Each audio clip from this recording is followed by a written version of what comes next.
Oh no, you're not going to believe this one. Transmission, it's expensive, don't muck around. Temperature can be displayed on a scan gauge. Engines are expensive and so are automatic transmissions for a new one. If you can get one, you're looking at about $10,000 for a new one.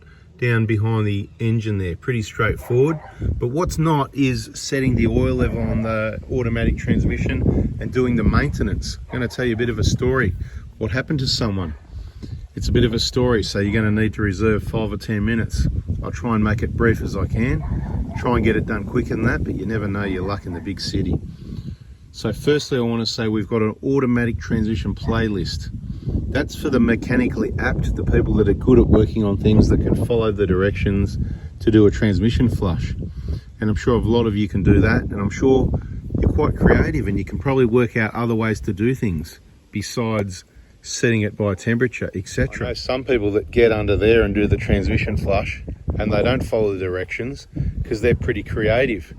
When you're working on your transmission, don't get too creative. It's similar with changing engine oil and coolant as well. You've just got to drain it from the drain plug, fill it from the fill plug, and set the level correctly. There's a procedure, there's a way to do it, okay? You don't drain your engine oil from the sump plug and measure it and then push it back in the sump plug hole without taking the cap off. So don't do that with an automatic transmission, please, because this is what happened. Remember, transmissions are expensive, mate. We're talking maybe $10,000 plus labor, and if you damage your torque converter as well, it's going to be another $3,000. So we've got videos on oil changes. Pull out the dipstick, remove the filler cap, drop the sump plug, drain the oil, put the sump plug back in, 34 Newton meters with a new washer, put the oil in the top, don't spill it down the front, and then start posting photos on Facebook asking why if you've got an oil leak. Bada bing, bada boom. Some people having a bit of a laugh. There's your dipstick to confirm checking the oil level on flat ground. Okay, so warm engine oil, switch it off, 5 minutes, pull it out. I like to see the oil near the top dot. So this is going to be a bit of a threesome, this video. Everybody likes a threesome. That's 3-in-1, engine oil, coolant, and then the automatic transmission. To do the coolant on a 1kd, once again, drain plug on the bottom of the radiator. Here's your bleeder, here's your filler cap. Drain it at the bottom, put the plug back in. You can also drain it at the block plug on the V6. You've got 2 block plugs, one each side of the V6. Same sort of procedure. I'm not going into it in detail. We've got playlists and other videos for that. Fill it up from here.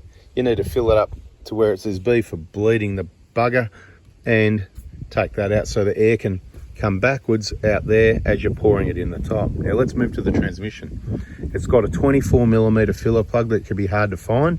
You're going to need to go and watch the videos in the automatic transmission playlist. I suggest watching each one 3 times that are relevant to what you're doing, because you only retain 10% of what you read and what you hear. So you're going to forget pretty quickly, especially if you don't practice this each day. Take the 24mm filler plug out first. Once you've done that, and you know you can read your transmission temperature, scan tool that's plugged in the ODB port under there. There's different procedures to do this, but reading the temperature is just fine. That's what I have there. I'm not here to sell you one of those. We've got playlists on scan tools and diagnostic information as well. Check out the playlists, I keep saying. It is really key. So transmission, 24mm, filler plug out.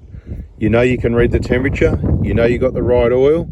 Penrite LV, Penrite FS, whichever one, depending on what transmission. Make sure you got your right oil. Once you've done that, you go ahead and you remove your 14mm drain plug and the hex, which I think is about 5mm, I forget. Let me know in the comments. And that's your check level plug. It's all done underneath the vehicle. Now, that's as simple as that. And watch the videos, and bada bing, bada boomski for setting it correctly, the right temperature, putting it through the gears and all the detailed stuff. Now, someone thought they'd get a bit creative. And what they did was, I could have this wrong, it's Chinese whispers, you know, like 3rd person, 4th person story, but the story goes, he couldn't be bothered taking the filler plug out, so he just drained it out the drain plug and pumped it back in the drain plug.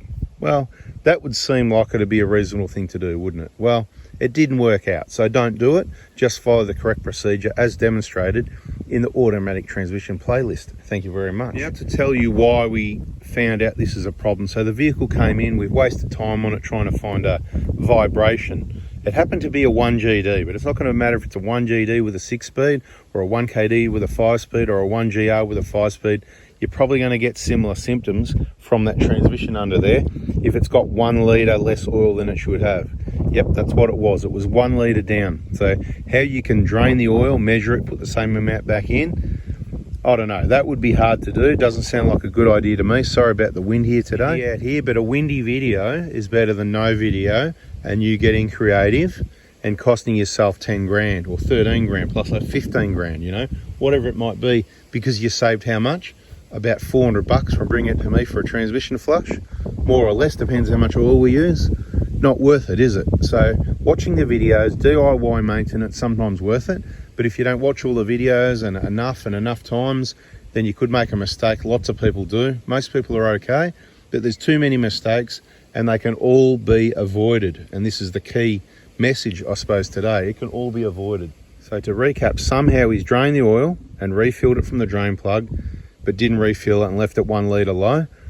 The engine had a vibration. Not really bad, hard to pick, but I listened to him because it's his car and he knows it better than me. I could have said, nah, it seems fine. It seemed like the engine mounts had a bit of vibration in them. Thought maybe the vacuum line, something along those lines. But it wasn't any of that. What it actually was the transmission oil 1 litre too low. So there's something for your encyclopedia. When the transmission oil is 1 litre low, it can cause a vibration through the vehicle just sitting there in drive when you're still, a bit like when the engine mounts go on these engines. And that's why you subscribe, turn the bell on, don't miss another bit of info, because if this happens to you, it could be a big time waster chasing the problem, costing money, on top of that really expensive one damaging the transmission if it went that far. Thanks for watching. I hope it helps. Bada bing, bada boomski. Catch you in the next one.